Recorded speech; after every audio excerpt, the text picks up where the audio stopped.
Hello दोस्तों, unique classes Lucknow में आपका स्वागत है। उम्मीद करता हूं कि आप ऑफिसर बनने के लिए निरंतर प्रयासरत होंगे। और हम लोग इस समय हिंदी में वन वर्ड सब्स्टिट्यूशन अनेक शब्दों के एक शब्द या वाक्यांश के लिए एक शब्द पढ़ रहे हैं।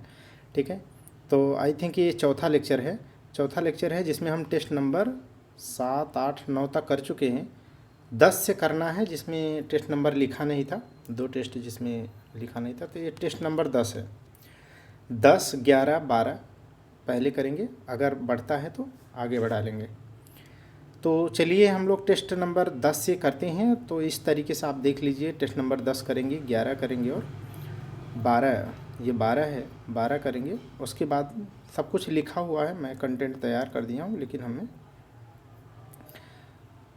समय के अनुसार करेंगे। तो आज हम लोगों को क्या पढ़ना है, 10, टेस्ट नंबर 10। एक एक करके सुनते जाइए, एकदम रिलैक्स मोड में बैठिए ताकि आप ज़्यादा एकाग्रचित होकर के आप गेन कर सकें। तो पहला देखिएगा, ये सवाल क्या कह रहा है कि एक ही आदमी का अधिकार हो उसे क्या कहते हैं? उसे कहते हैं एकाधिकार। क्या कहेंगे? एकाधिकार। अगर सर्वसत्तावादी होगा तो उसे कहते हैं अधिनायक। उसे क्या कहते हैं? अधिनायक। और ऐसी विचारधारा को अधिनायकवादी कहते हैं। हम लोग इसके ऊपर डिस्कस कर चुके हैं। नेक्स्ट देखिएगा, ये कह रहा है कि किसी एक पक्ष से संबंध रखने वाला जो होता है वो क्या होता है? एक पक्षीय, माने एक पक्षी बोलते हैं। कहते हैं कि न्याय आप करिए, ठीक है, निष्पक्षतापूर्वक, मतलब निष्पक्षतापूर्वक आप निष्पक्ष न्याय दीजिए, बल्कि एक पक्षी मत करिए। ठीक है, तो इस तरीके से। तो एक पक्षी, जैसे बहुपक्षी, जैसे भारत क्या है, भारत वैश्विक आर्डर में, वैश्विक स्तर पे क्या करता है, वो बहुपक्षी संस्थाओं की बात करता है। जैसे WHO है, IMF है, वर्ल्ड बैंक है। माने उसको क्या है, जैसे बहुध्रुवी राजनीतिक व्यवस्था की बात करता है। यूनिपोलर नहीं होना चाहिए कि केवल अमेरिका का दबदबा हो या अमेरिका और रूस का केवल हो। ठीक, इस तरीके से। तो एक पक्षी, बहुपक्षी, ठीक है, ऐसा कुछ पूछे तो आप समझ आप में होनी चाहिए। जहाँ कोई दूसरा न हो उसे क्या कहते हैं आप? जहाँ कोई दूसरा ना हो वहाँ पर जाते हैं जब आप क्या महसूस करते हैं? एकांत। क्या करते हैं? एकांत महसूस करते हैं। ठीक, तो एकांत। नेक्स्ट देखिएगा, जिसका चित्त एक ही विषय में लगा हो उसे क्या कहते हैं? एकाग्रचित। वो क्या है? एकाग्रचित है। जैसे मैं आपको जब बोलता हूँ तो कम से कम उस समय अगर आप एकाग्रचित हो जाएं, ठीक है, कि एकदम रिलैक्स मोड होकर के एज ए ऑफिसर का point of view fresh mind से पढ़िए। ठीक है, मैं सोचिए 12 बजे के बाद जो है आता हूँ, अब यहाँ से क्या फ्रेश माइंड से आपको पढ़ा रहा हूँ। ठीक है, तो यहाँ से कोई मतलब ऐसा नहीं लगेगा कि हाँ इतनी रात से मैं स्टार्ट, एकदम नई एनर्जी के साथ। इस तरीके से आप भी तो एकाग्रचित होकर के पढ़िए, पढ़ाइए, अच्छा गेन करेंगे। आज नहीं कल बेहतर होगा। अभी मेरे मित्र जो है बात हो रही थी, हमारे ग्रुप में सभी समय सेटल्ड हो गए हैं, सब लोग गवर्नमेंट सेलेक्टेड हो गए। तो उनका जो है अभी 4 सब्जेक्ट से उनका ITI इंस्ट्रक्टर में भी हुआ है। ठीक है, उनकी ज्वाइनिंग होने वाली है। तो कहने का मतलब ये है कि एक समय क्या है, एक समय सब लोग एकदम अंधाधुंध पढ़ते, ठीक है, और कोई आशा की किरण न नज़र आती थी। लेकिन जब आज क्या है, आज माने वो जब पीक आ गया, मेहनत करके उस जगह पर, मतलब उस लाइन पे पहुंच गए। आज देखिए वो भर रहे हैं, एक हो रहा है तो कह रहे हैं कि यार ये नहीं ठीक है, दूसरा ज्वाइन कर लेते हैं, दूसरा नहीं ज्वाइन हो रहा है, तीसरा करेंगे। अच्छा, समझ गए कि नहीं? तो ऐसा ही आप अगर एक बार बहुत अच्छे से पढ़ लेंगे, सच में आप में भी क्या होगा, कई जॉब आपको मिलेंगी। ठीक, बदलने का मौका मिलेगा। आगे देखिएगा, अन्य से संबंध न रखने वाला क्या कहलाता है? एकांतिक कहलाता है। माने जो किसी से संबंध न रखता हो एकांतिक कहलाता है। अच्छा, इसके ऊपर वाला जो लाइन है ना, एकाग्रचित, ऐसे ही होता है जिसका चित्त दो तरफ लगा हो उसे बोलते हैं दो चित्तता। ठीक है, आगे देखिएगा, ये क्या कह रहा है? कह रहा है कि जो दिन में एक बार भोजन करता है उसे क्या कहते हैं? उसे कहते हैं एक भुक्त। क्या बोलते हैं? एक भुक्त या एकाहारी। माने एक बार आहार करने वाला एकाहारी, या एक भुक्त, एक बार भोजन करने वाला। प्रेजेंट टाइम में मेरे जो रूममेट हैं, ठीक है, वो इस समय ढाई ढाई महीने से 3 महीने का पराग सो रहे हैं, ठीक है। वो एक टाइम ही केवल खाना खाते हैं, सिर्फ एक टाइम, सुबह दाल चावल, बाकी रात में खाना खाते ही नहीं हैं। तो एक भुक्त हो गए हैं वो, ठीक। जिम नहीं जाना है तो बोले एक भुक्त ही हो जाते हैं। और आगे देखिएगा, इतिहास से संबंधित जो है उसे क्या कहते हैं, ऐतिहासिक, क्या बोलते हैं, ऐतिहासिक। नेक्स्ट देखिएगा, इंद्रजाल करने वाला, इंद्रजाल फैलाने वाला है, इंद्रजाल करने वाला उसे क्या कहते हैं, ऐन्द्रजालिक, क्या बोलते हैं, ऐन्द्रजालिक। ओके। नेक्स्ट देखिए क्या कह रहा है, कह रहा है जो अपनी इच्छा पर निर्भर हो उसे क्या कहते हैं, ऐच्छिक। वो क्या कहते हैं, ऐच्छिक। जैसे पलकें गिराना, पलकें झपकाना आपकी इच्छा पर डिपेंडेंट नहीं है, आप चाहे जितना दम लगा लो, कुछ समय बाद अपने आप पलकें गिरने लगेंगी। इसका मतलब वो क्या है, अनैच्छिक हैं। क्या है वो, अनैच्छिक हैं। जबकि ठीक है, हाथ ऊपर उठाना, पैर आगे बढ़ाना, ये सब क्या है, ऐच्छिक हैं। हृदय की धड़कन रोक नहीं सकते आप, अनैच्छिक है, ठीक है। तो इस तरीके से जो अपनी इच्छा पर निर्भर हो वो क्या है, ऐच्छिक है, जो नहीं है वो अनैच्छिक है।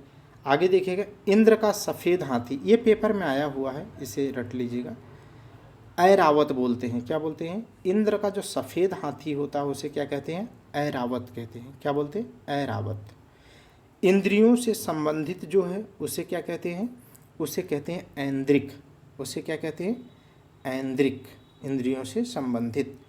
नेक्स्ट देखिए, कह रहा है इस लोक से संबंध रखने वाला, इसे बहुत अच्छे से मैं आपको याद कराया हूँ, ठीक है। कई बार जो चारवाक दर्शन का भी जिक्र करता था विलोम में ना, ठीक है, यावत जीवेत सुखम जीवेत ऋणम कृत्वा घृतम पिबेत। तो वहाँ पर क्या है, वो लोग, वो ऐहिक दर्शन है, वो लौकिक दर्शन है, माने वो लौकिक दर्शन है, इसी जीवन को देखता है। आध्यात्म की तरह नहीं कि माने मरने के बाद या एक और इस संसार से परे कोई चीज़ है, वो ऐसा नहीं मानता। वो क्या है, किस्मतवादी है, माने जो कुछ होना है वो आपकी किस्मत में पहले से प्रारब्ध में लिखा हुआ है, ऐसा मानता है। तो वही है, यहाँ पर आपको समझना है कि इस लोक से जो संबंध रखने वाला है वो क्या है, ऐहिक या अलौकिक है। तो ऐहिक दर्शन कौन सा है, ऐहिक दर्शन है चारवाक, ठीक है, चारवाक दर्शन। भारत में जो खड़ दर्शन है, 6 दर्शन है, वो सारे आध्यात्मिक पर आधारित है। एकमात्र ऐसा एक्सेप्शनल है जो चारवाक दर्शन, ठीक है, जो ऐहिक दर्शन है। क्या है वो, ऐहिक दर्शन है, इसी लोक से है, लौकिक है। आगे देखिएगा, जो ओज एवं तेज से परिपूर्ण हो उसे क्या कहते हैं, ओजस्वी कहते हैं। जैसे जैसे आप देखे होंगे, ठीक है, किसकी मूर्ति, गौतम बुद्ध जी की। गौतम बुद्ध जी की जो मूर्ति आप देखते हैं तो उनके पीछे क्या है, उनके पीछे एक प्रभा मंडल है। उनके पीछे क्या होती है, प्रभा मंडल बनाया जाता है भारतीय मूर्तिकला शैली में, ठीक है। तो इस तरीके से जो प्रभा मंडल है वो क्या है, उनके तेज को दिखाता है, उनके ओज को दिखाता है, ठीक है। मोदी जी को भी कहते हैं अरे इनके चेहरे पे क्या चमक है, तेज है, ठीक है, तो वही तेज। आगे देखिएगा, जो आँखों से दूर हो जाए उसे क्या कहते हैं, आँखों से दूर हो जाए उसे क्या कहते हैं, ओझल। जब आप नाराज़ होते हैं तो क्या कहते हैं, बस इस समय मेरे आँखों से ओझल हो जाओ, बस, ठीक है, सारी दवा यही है। आगे देखिएगा, जो किसी पद पर हो उसे क्या कहते हैं, ओहदेदार है। वो क्या कहलाता है, ओहदेदार है, ठीक है, माने कोई ओहदा धारण करता है। नेक्स्ट देखिएगा, अपनी विवाहिता पत्नी से उत्पन्न जो पुत्र होता है, संतान होती है, उसे क्या कहते हैं, औरस कहते हैं। औरस का ही विलोम क्या होता है, जारज। क्या होता है, जारज। और मैं इसको पढ़ा चुका हूँ दोनों, और बताया था कि जो वैध पुत्र होता है या वैध जो संतान होती है उसे औरस कहते हैं। जो इस तरीके से अवैध होती है, या मतलब पति पत्नी के रूप में, जो जैसे शादी के पहले भी क्या है बच्चे हो जाते हैं, तो वैसी कंडीशन में क्या कह लेते हैं, वो कहलाते हैं जारज। उसे क्या कहते हैं, जारज कहते हैं। मुझे डेटा एग्जैक्ट याद नहीं है, ठीक है। अभी हाल फिलहाल में मैं सोसाइटी में पढ़ रहा था, ठीक है। बहुत बड़े पैमाने पर जो है बिना शादीशुदा के बच्चे पैदा होते हैं, ठीक है। आगे देखिएगा, वो डेटा लिखा हूँ लेकिन याद नहीं है, तो औरस याद रख लीजिए। ये बहुत इम्पोर्टेंट है, ऐसा नहीं है, ये बहुत इम्पोर्टेंट है, पेपर में बहुत आता है, कहीं न कहीं ये टकरा ही जाता रहता है। आगे देखिएगा, आड़ या पर्दे के लिए रथ या पालकी को ढकने वाला जो कपड़ा होता है वो क्या कहलाता है? उहार।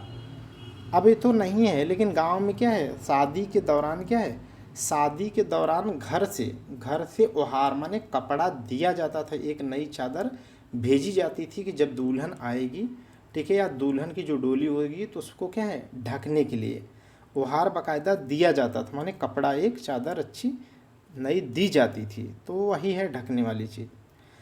अब तो पालकी होती ही नहीं है, ठीक है। पहले क्या है, पहले तो इस तरीके की पालकी होती थी, ठीक है। अब इसमें दुल्हन बैठा करती थी,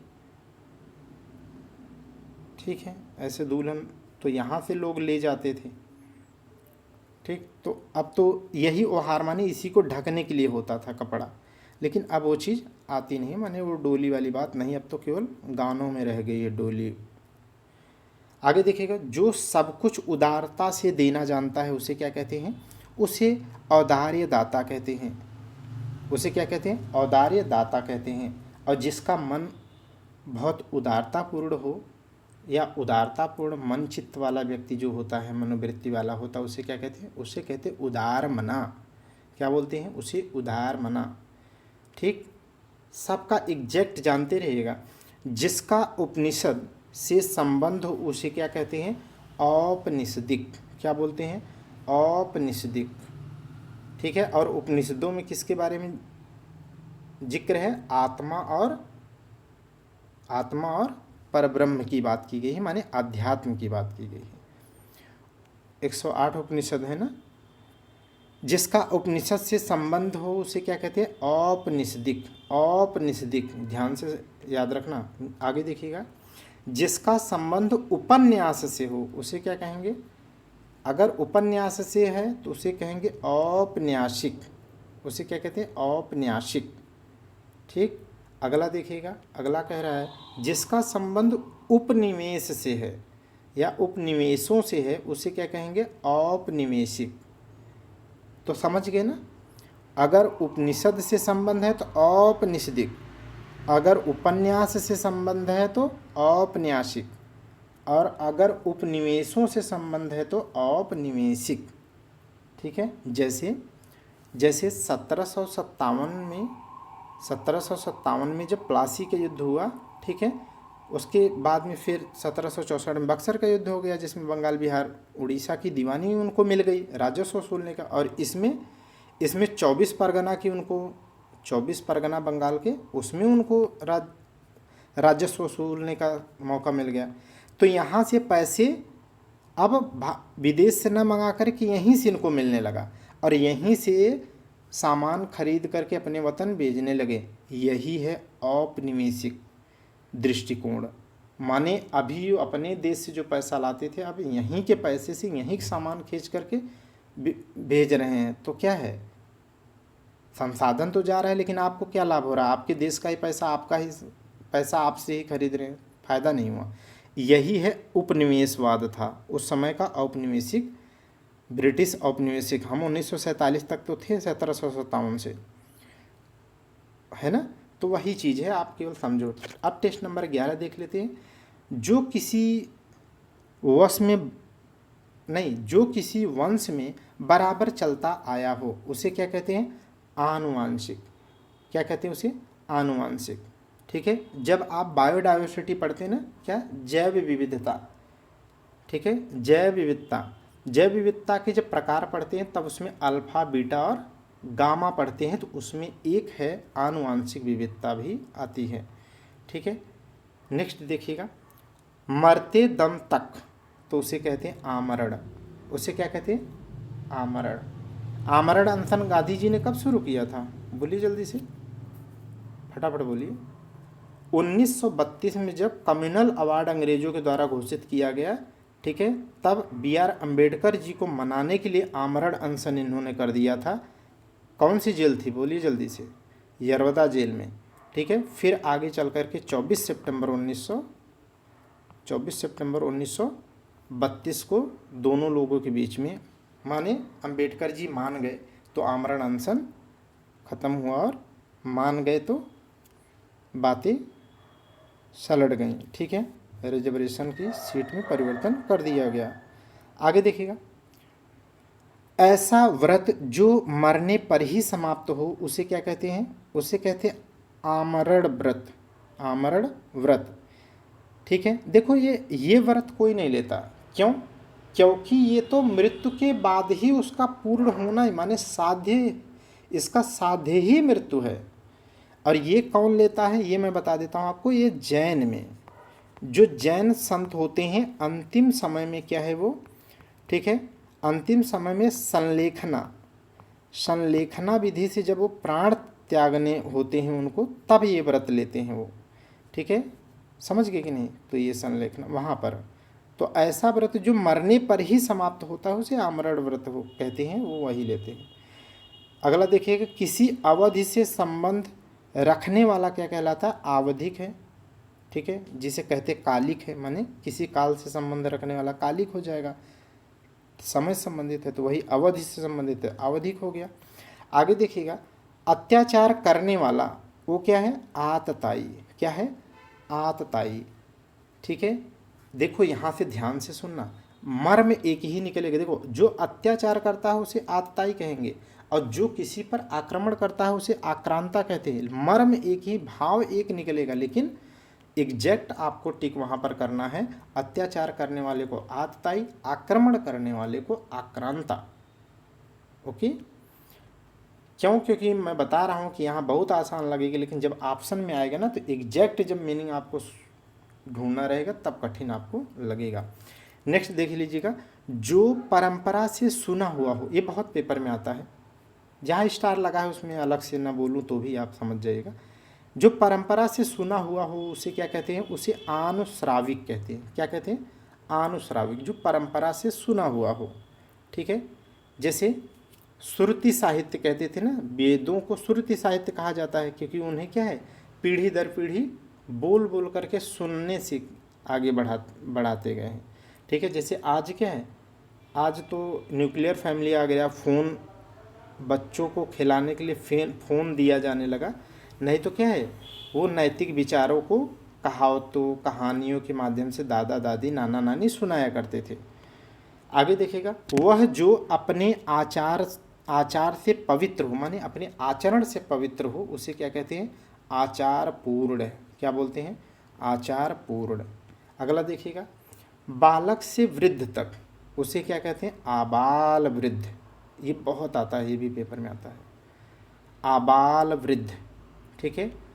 नेक्स्ट देखिएगा, भगवान के सहारे अनिश्चित आय, इसे मैं सिखा चुका हूँ, आपको रटा दिया हूँ। आकाश वृत्ति, वृत्ति माने आजीविका, आकाश वृत्ति, जिनके बारे में मैं उदाहरण लिया था, किसके, महान संत प्रेजेंट टाइम में कौन, वृंदावन के, क्या नाम है उनका, अरे जो संत बहुत चर्चित हैं, देखो दिमाग में नहीं आ रहा है, और उनके बारे में बताया था, प्रेमानंद जी महाराज, यही उदाहरण लिया था उनका। चलिए, जड़ से चोटी तक, उसे क्या कहते हैं, आमूल चूल, क्या बोलते हैं, आमूल चूल कहते हैं ना, बहुत आमूल चूल परिवर्तन, माने एकदम टॉप टू बॉटम तक परिवर्तन हो जाए, ठीक है, तो आमूल चूल परिवर्तन हो जाए। आगे देखिएगा, कुछ क्रांतिकारी करना है तो ऐसे आमूल चूल परिवर्तन अपने लाइफ में लाना पड़ेगा, बहुत स्ट्रिक्ट जो है कुछ निर्णय लेने पड़ते हैं। दूसरे के सुख के लिए अपने सुखों का त्याग करना बहुत इम्पोर्टेंट है, इसे कहते हैं आत्मोत्सर्ग।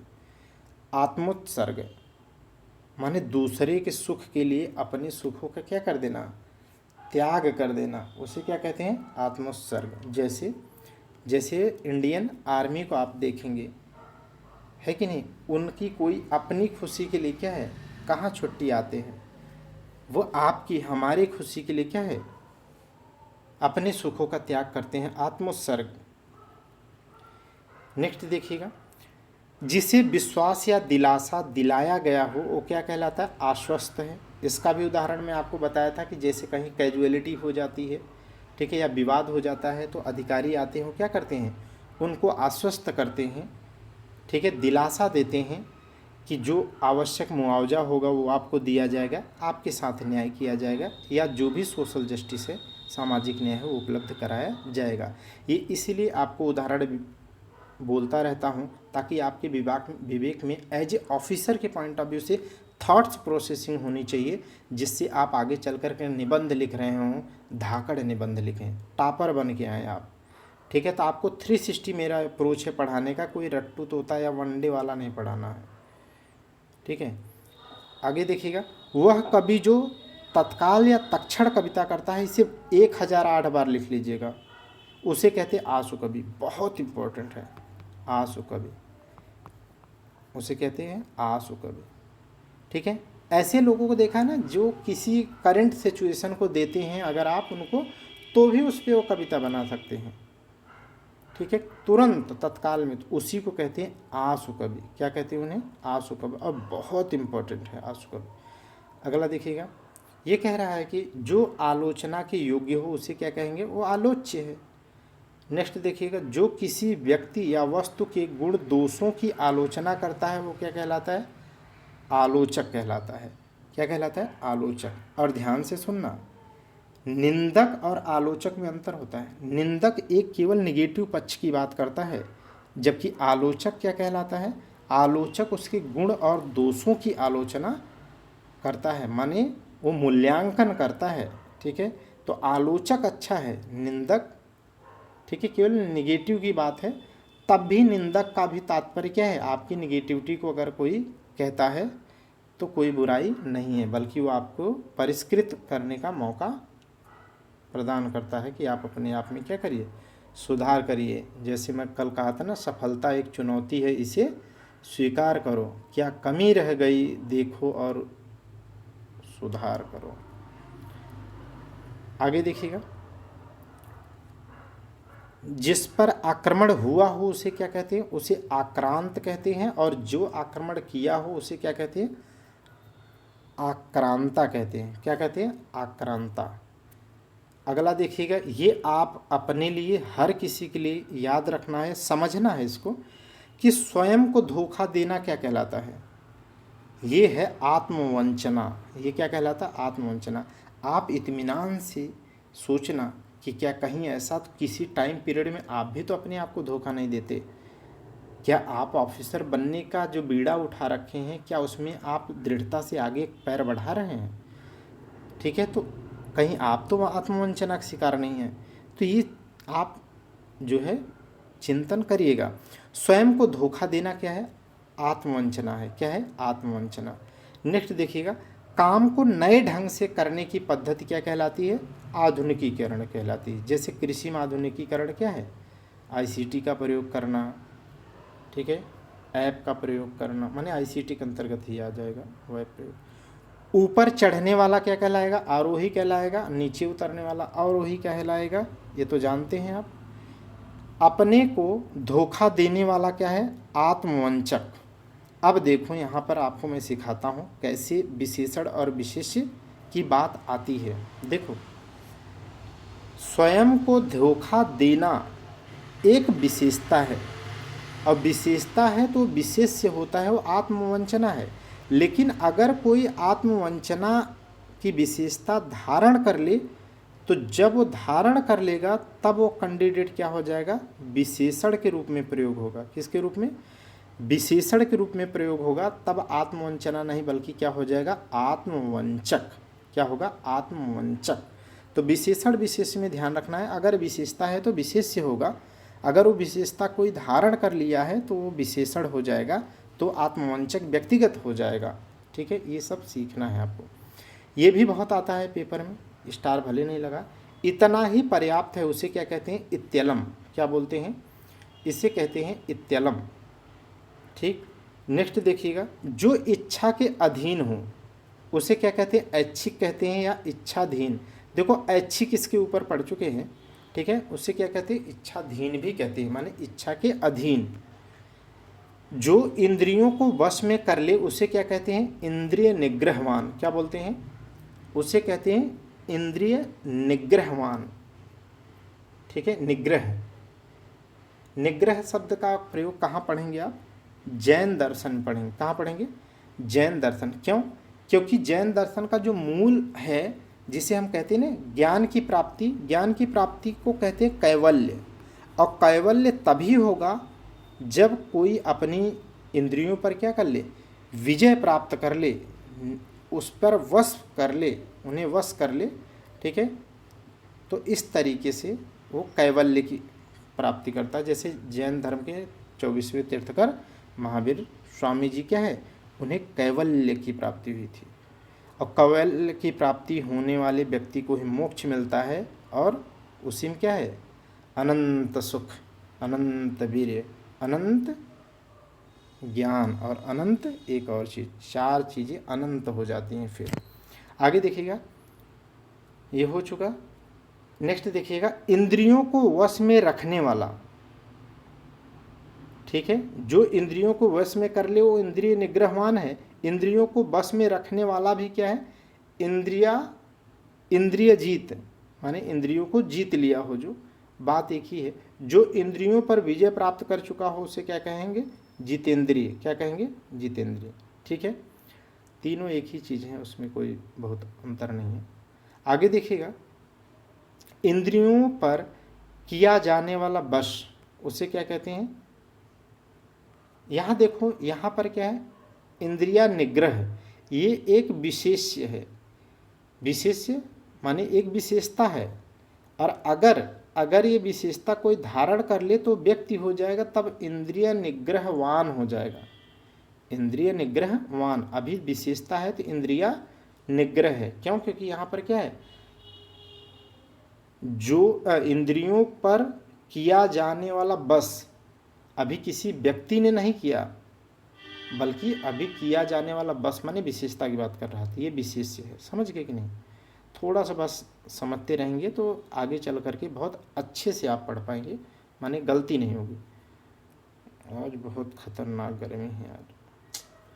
इंद्रियों से परे या इंद्रियों के पहुँच के जो बाहर है उसे क्या कहेंगे, इंद्रियातीत। और तीत का मतलब ही मैं आपको कितनी बार सिखाया हूँ, जैसे गोतीत, जो इंद्रियों से जहाँ पहुँचा न जा सके, ठीक है, उसे क्या कहेंगे,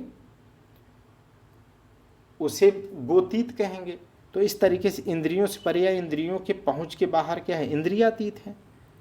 ठीक है, तो इस तरीके से तीत का मतलब क्या होता है, परे, बाहर। आगे देखिएगा, तो इंद्रियों से परे या इंद्रियों के पहुँच के बाहर उसे इंद्रियातीत कहते हैं। ठीक है, और जिसका ज्ञान इंद्रियों से न हो उसे गोतीत कहेंगे। जो कल्पना से परे हो, टेस्ट नंबर 12 देख लीजिएगा। जो कल्पना से परे है उसे क्या कहते हैं, उसे कल्पनातीत। फिर तीत आया, तीत माने परे, उससे बाहर। अभी सिखाने के लिए ही लिख रहा हूँ, आप इसे ध्यान रखेंगे। अगला देख लीजिएगा, जिसे कर्तव्य न सूझ रहा हो उसे क्या कहते हैं। ये बहुत इंपॉर्टेंट है, ये जो लाइन पढ़ रहे हैं आप इसको पढ़ लीजिए अच्छे से। ठीक है, देखो, जिसे कर्तव्य न सूझ रहा हो उसे किं कर्तव्य विमूढ़ कहते हैं। या अपने कर्तव्य का निर्णय न कर सकने वाला अगर कोई है तो उसे भी कहते हैं किं कर्तव्य विमूढ़।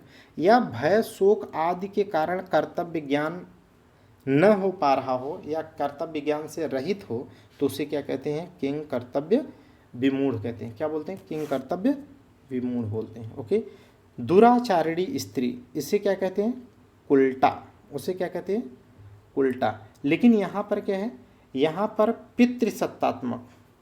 पितृसत्तात्मक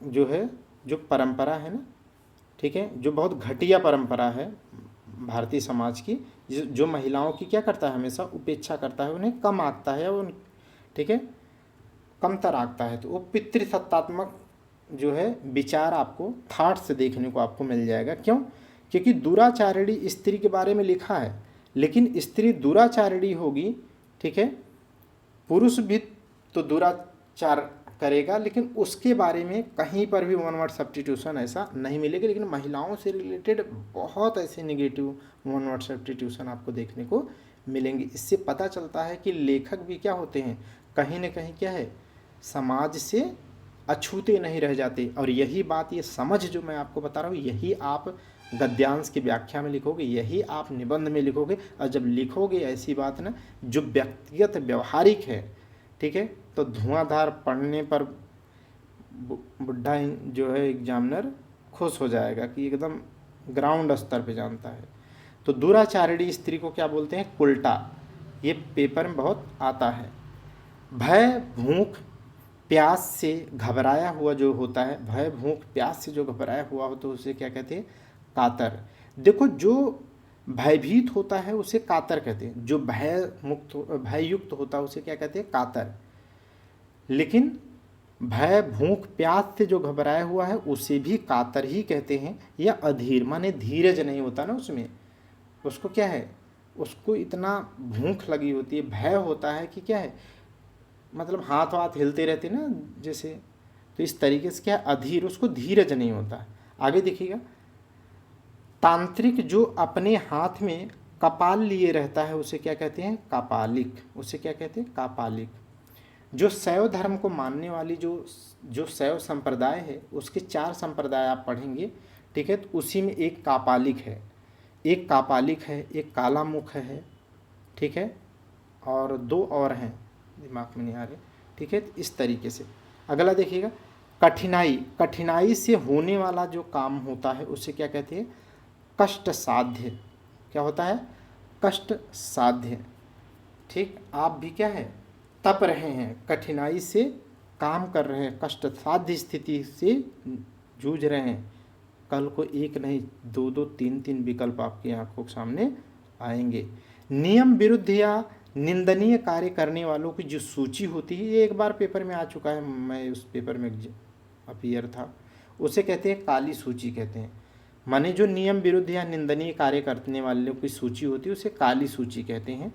कान का नीचे लटकता हुआ जो कोमल भाग होता है, कान के नीचे जो लटकता हुआ कोमल भाग होता है, जिसमें क्या है, जिसमें बाली पहनी जाती है, ठीक है, उसे क्या कहते हैं, उसे कहते हैं कर्णपाली। उसे क्या बोलते हैं, कर्णपाली, याद रखिए, उसे कर्णपाली कहते हैं। अगला देखिएगा, ठीक अपने क्रम से आया हुआ, माने क्रम से आया हुआ, उसे कहते हैं क्रमागत। क्या बोलते हैं, क्रमागत, क्रम से आया हुआ, आगत माने आना होता है, क्रम से आया हुआ। नेक्स्ट देखिएगा, यहाँ पर किसी निश्चित कार्यों के निर्वाह के लिए बनाई गई जो समिति होती है वो क्या कहलाती है, कार्य समिति। क्या कहलाती है, कार्य समिति। जैसे एक देश एक चुनाव, 1 नेशन 1 इलेक्शन के लिए क्या है, एक कार्य समिति बनाई गई थी, एक समिति का गठन किया गया था, ठीक है, किसकी अध्यक्षता में, पूर्व राष्ट्रपति राम नाईक जी के अध्यक्षता में।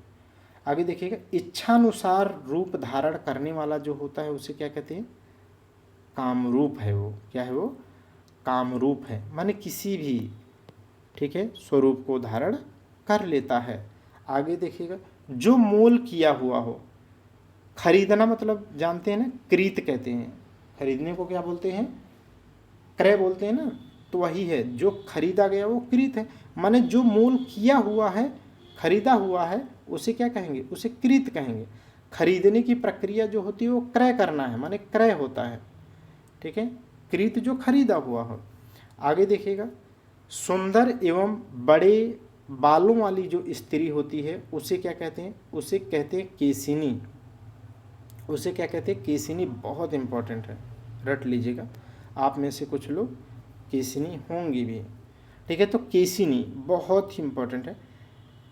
देखो, बालों से लेकर के बहुत अच्छे अच्छे सवाल बनते हैं और कई बार आते हैं। अब जैसे काकुली, घुंघराले बालों वाली, ऐसे ही केसिनी, लंबे बालों वाली, ठीक है, ऐसे कई हैं, मतलब आप एक एक करके पढ़ेंगे, जब रिवीजन करना होगा तो तब तक पढ़ चुके होंगे तो दिमाग में आ जाएगा। आगे देखिएगा, केस के बालों को सजाने संवारने का जो काम होता है उसे क्या कहते हैं, केश विन्यास कहते हैं। क्या बोलते हैं, केश विन्यास, माने जो केश को सजाने संवारने का काम होता है, जैसे ब्यूटी पार्लर में क्या है, ठीक है, वो पोनी करना, वो जूड़े का बाल, वो सागर चोटी करना, माने इस तरीके में ढेर सारे जो उसमें जो है केश विन्यास होते हैं, ठीक है, कलाएं होती हैं, उन्हें केश विन्यास कहते हैं। अब हम इसे हिस्टोरिकल बैकग्राउंड में आपको बताते हैं। जो अजंता की गुफा है, अजंता की गुफा, उसमें सबसे खूबसूरत अगर कोई चीज़ अलग से देखने को मिलती है, ठीक है, तो उसमें जो कई राजकुमारियाँ माने कई स्त्रियों का जो चित्रण है, ठीक है, उसमें जो उनके बाल हैं ना, उनके बाल माने उनके जो केश विन्यास हैं, उनकी जितनी स्त्रियां हैं उनके सबके केश विन्यास अलग हैं, सबके केश विन्यास अलग हैं। माने आप सोचो तब भी ब्यूटी पार्लर का वो जलवा था, ठीक है, माने आपकी संस्कृति सोचो कितनी प्राचीन और कितनी समृद्ध है, समझ पा रहे कि नहीं। तो अजंता कितना प्राचीन है, उसमें ये केश विन्यास, जितनी स्त्रियां हैं, जितनी राजकुमारियां हैं, उनके केश विन्यास अलग अलग हैं। ये खास बात है, तो गर्व महसूस करिए आप, ठीक है, तभी तो गर्व महसूस करेंगे, तभी फंडामेंटल ड्यूटी आर्टिकल 51 ए के तहत जो है आप क्या करेंगे, अपनी संस्कृति को पर गर्व करेंगे, और गर्व ही तो करा रहा हूँ। वह बात या कथा जो जन साधारण में प्रचलित है उसे क्या कहते हैं, किंवदंती। किंवदंती बहुत इंपॉर्टेंट, क्या है वो, किंवदंती। ढेर सारी कहावतें आज के समय में रिलेवेंट नहीं है, बट वो क्या है, जन साधारण में सामान्यतः चर्चा में है, ठीक है। आप चाहे तो एक आध कहानी, मेरे दिमाग में नहीं आ रही, एक आध कहानी आप छोटी सी लिख सकते हैं। आगे देखिएगा, अपने ही कुल का नाश करने वाला जो होता है उसे क्या कहते हैं, कुलांगार कहते हैं। क्या बोलते हैं, कुलांगार कहते हैं, बहुत इंपॉर्टेंट है। क्या कहते हैं, कुलांगार होते हैं एक एक भाई। आगे देखिएगा, लाल कमल बहुत इंपॉर्टेंट है। लाल कमल को क्या कहते हैं, कोकनद। क्या कहते हैं, कोकनद, ठीक है। देखो जो लाल कमल है उसे कोकनद कहते हैं। जो सफ़ेद कमल होता है, क्या होता है, सफ़ेद कमल होगा उसे क्या कहते हैं, पुंडरीक। क्या बोलते हैं, पुंडरीक, ठीक है। और जो हरा होगा, जो